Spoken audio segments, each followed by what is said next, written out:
Nós sabemos, e é nessa confusão toda, todo mundo está achando que estão distraídos, abraçaram a gente, enrolaram com a gente, nós já botamos a granada no bolso do inimigo. 2 anos sem aumento de salário. Era a terceira torre que nós pedimos derrubar. Nós vamos derrubar agora também.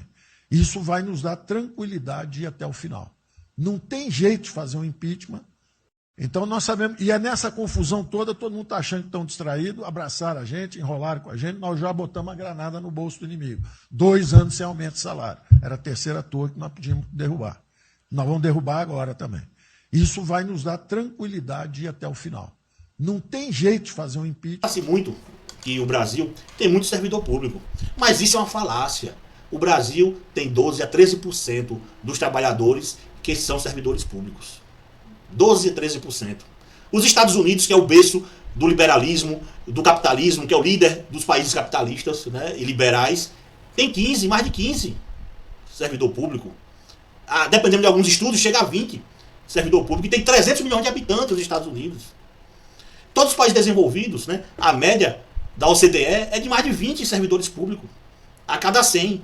O Brasil tem menos de 13.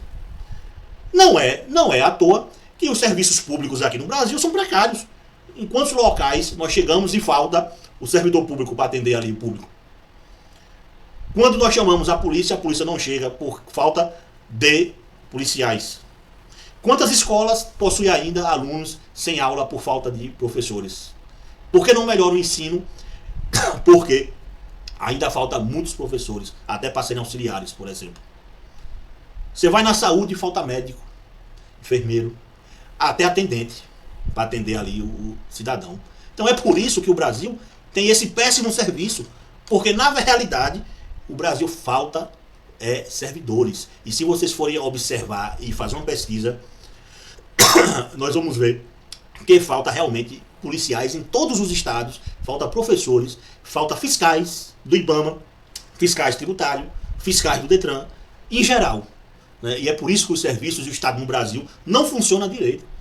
Então não caiam nessa ladainha neoliberal de Paulo Guedes. Paulo Guedes está numa cruzada contra o Estado brasileiro. Ele é um psicopata ultraliberal que acha que tem que destruir o Estado para poder reinar apenas o Deus mercado e fazer o que ele quer. Né? Como ele fez agora, pegou aí mais de 3, quase 4 bilhões de ativos do Banco do Brasil e vendeu para seu ex-banco que ele fundou, o BTG, se não me engano, né? Para que comprasse por 300 e poucos milhões. Sem licitação, sem concorrência, sem nada. Se isso não for um assalto, eu não sei o que é roubar. Eu não sei o que é. E você não vai ver isso na Globo, você não vai ver isso em jornais, criticando nem falando desse assalto à mão armada que nós estamos passando das empresas brasileiras. E eles querem economizar no servidor público, só tem um objetivo, que é dilapidar mais ainda o Estado. Enfraquecê-lo. Porque um Estado fraco fica ao Deus dará, ao Deus da lei do mercado. E que não é bom e nunca foi bom em lugar nenhum do mundo. O enfraquecimento do Estado. Outras questões aqui em relação ao Estado, canal Geopolítica, né? Hoje nós vamos falar sobre esse projeto que foi enviado aí para a Câmara, que trata da questão da reforma, assim chamada reforma administrativa. Né? Esse tema ele é de suma importância para a regulação do Estado brasileiro e é de suma importância para que a gente tenha um entendimento do que está se passando com esse projeto, para que a gente nos posicione de forma correta, defendendo o Estado e defendendo nós, cidadãos. Né? Esse projeto que foi enviado, pelo que eu vi aqui no jornal, não vi o projeto diretamente, mas vi aqui algumas matérias, vi aqui no jornal da Globo, que a princípio de conversa, ele já é uma total aberração. Por quê? Né? Porque a princípio ele já deixa de fora da reforma administrativa o judiciário, que é onde está o rombo todinho do funcionalismo público no Brasil. Já deixa de fora os militares, né, esses parasitas que não fazem nada e todo dia têm seus salários aumentados, penduricalhos, né, e vantagens acrescentadas, porque Bolsonaro ele é da casta militar. Vimos o que aconteceu com a reforma da Previdência, enquanto todos os trabalhadores foram prejudicados, Bolsonaro foi e beneficiou justamente os militares, enquanto foi feita a reforma para todo mundo, né, perder direitos e ter sua aposentadoria prejudicada, vamos dizer assim, dificultada. Os militares foi o contrário, tiveram foi um aumento, ou seja, eles fizeram foi contribuir com o rombo. estão de fora também da reforma administrativa.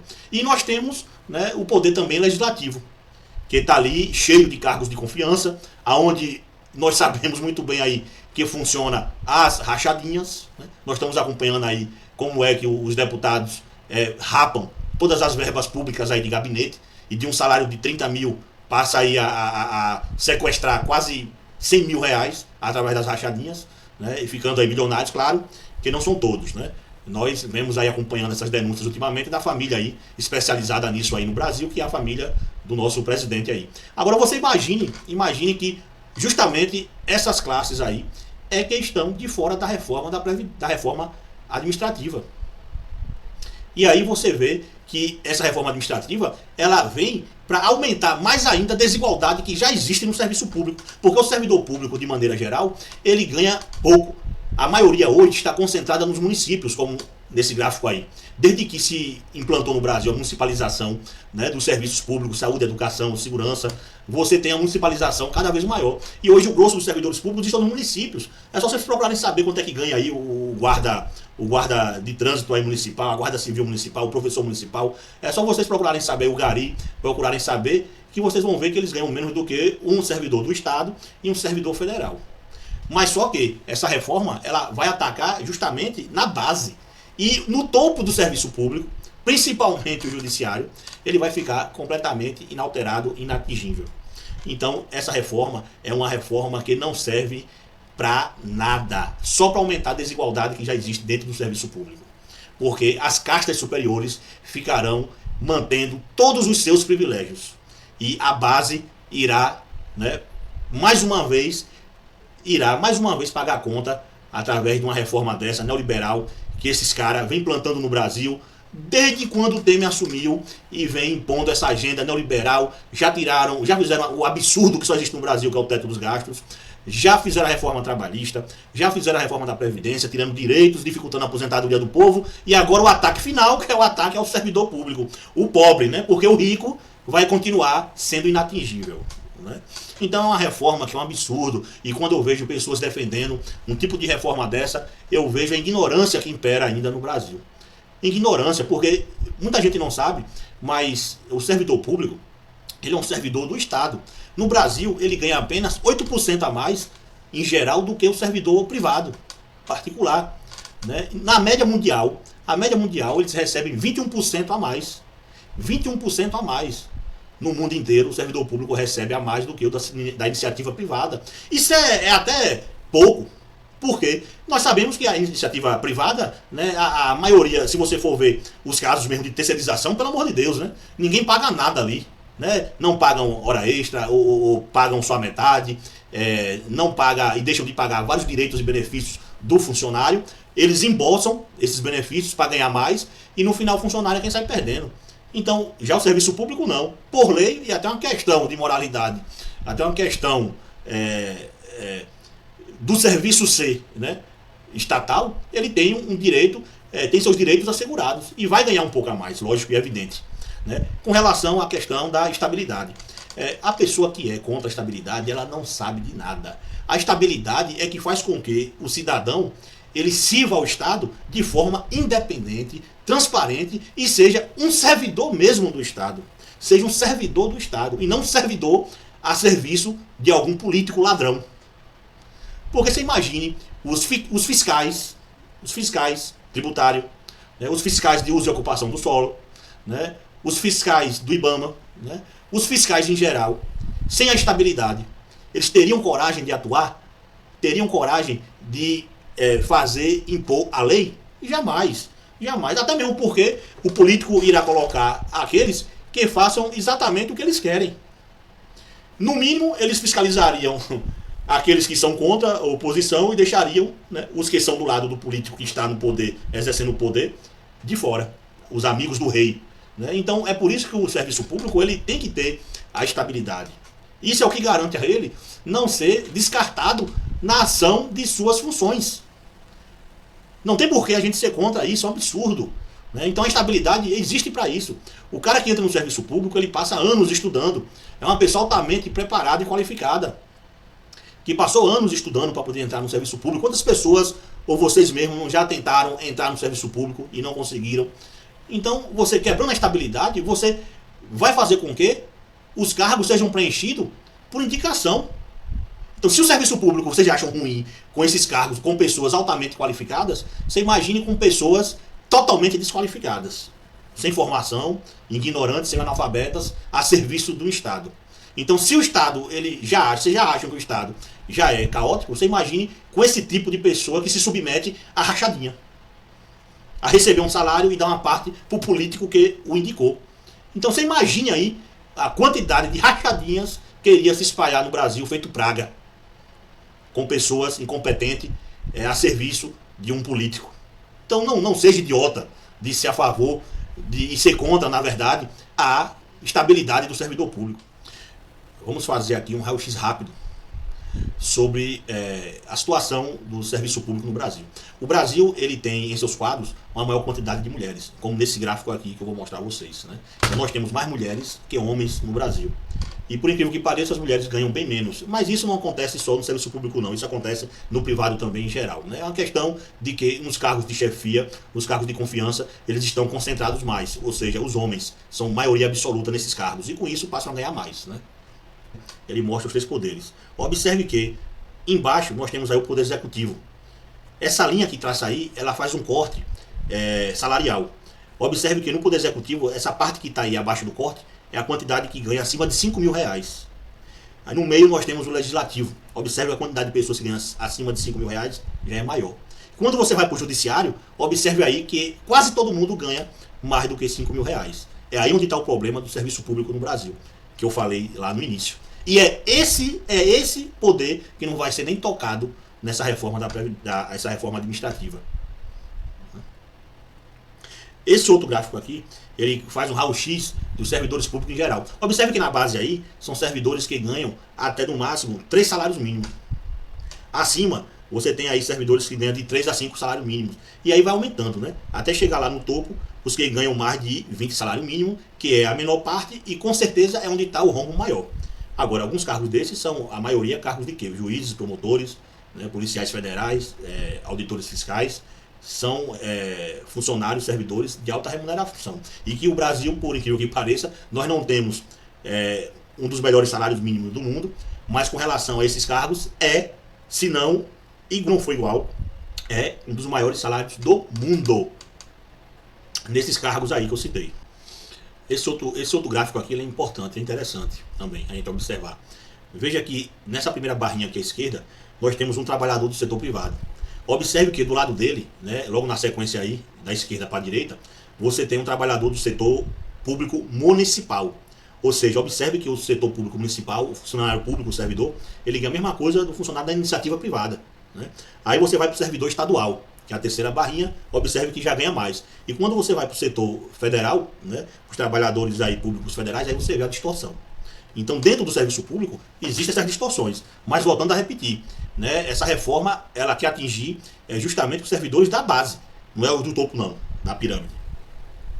Aqui nós temos esse outro gráfico, que ele mostra exatamente o quê? Do lado esquerdo aí, ele vai mostrar a média nacional.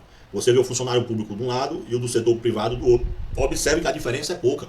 É 8% só, como eu falei, segundo esse estudo aqui. É de 2017 e 2018 esse estudo. Não está tão atualizado assim, mas também não é tão velho, né? Não mudou muito.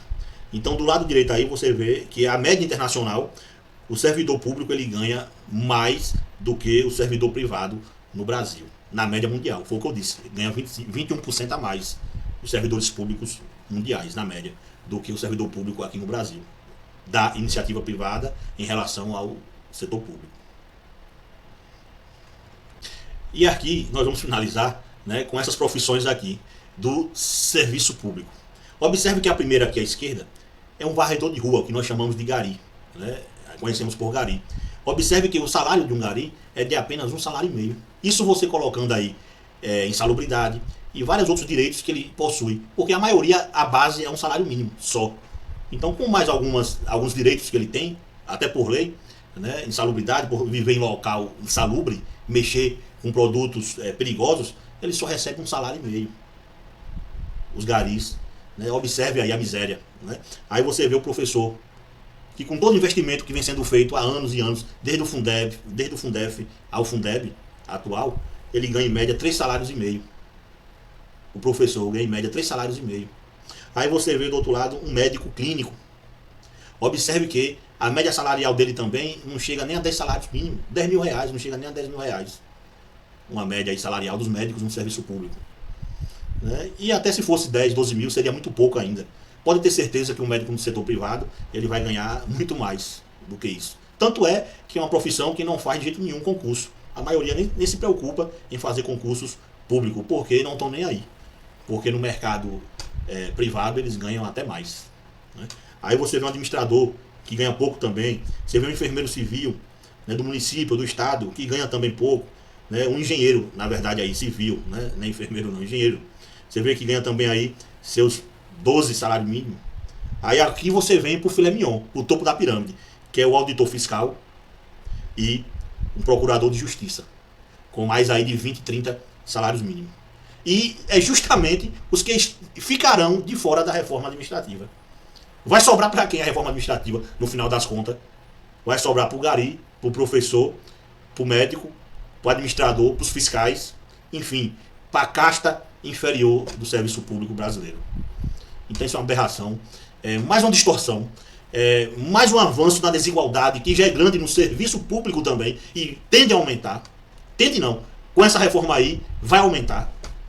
E que nenhum brasileiro tem nada a ganhar com isso. Ninguém tem a ganhar com isso aí. Ninguém tem a ganhar com isso. Né? Então por hoje, a gente poderia ficar aqui mais horas discutindo sobre esse tema aí.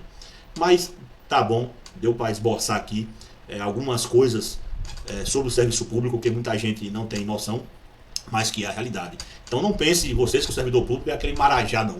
Ao contrário, o servidor público marajá é aquele que é indicado pelo político. Geralmente, todos têm cargos comissionados, acima de 10 mil reais. E esses aí não irão mexer. Ao contrário, vai transformar até o peão do fiscal em um cargo também comissionado. Na medida de que não se tenha a estabilidade, que ele possa ser removido com a maior facilidade, né? Esses cargos vai ser preenchido também por pessoas que são justamente apadrinhados dos políticos brasileiros aí. Então, um retrocesso sem tamanho, que só vai prejudicar o Brasil, o Estado brasileiro e o cidadão de forma geral. No mais, até logo.